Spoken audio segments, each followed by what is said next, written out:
আজকে একটা অটুট ঐক্য গড়ে তোলার দিন এবং আমরা স্থায়ীভাবে এই ঐক্য গড়ে তুলতে চাই।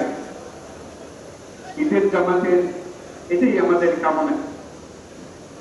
আজকে মোনাজাত হবে, মোনাজাতে আমরা অবশ্যই যেন স্মরণ করি, আল্লাহর কাছে প্রার্থনা করি আমাদের এই নতুন বাংলাদেশ গড়ার যারা সুযোগ দিয়েছে, যে বীর সন্তানরা আত্মাহুতি দিয়েছে, আল্লাহ যেন তাদের রুহের মাগফিরাত দেন, তাদের শান্তি দেন। আমরা তাদের মনে যাতে সেটা যেন আমরা অংশ রাখি।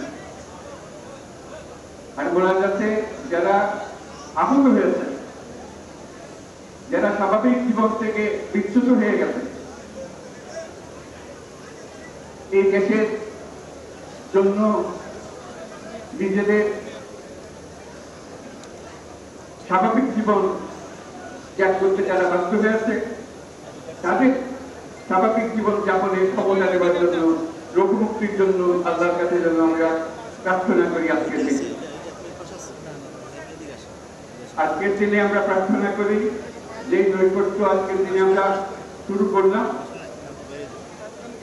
এই নৈকট্য এবং এই ঐক্য জাতির জন্য যেন স্থায়ী হয়, আমরা যেন একটা ঐক্যবদ্ধ জাতি হিসেবে সামনে এগিয়ে যেতে পারি। যারা আত্মত্যাগ করেছেন, যারা নতুন বাংলাদেশের স্বপ্ন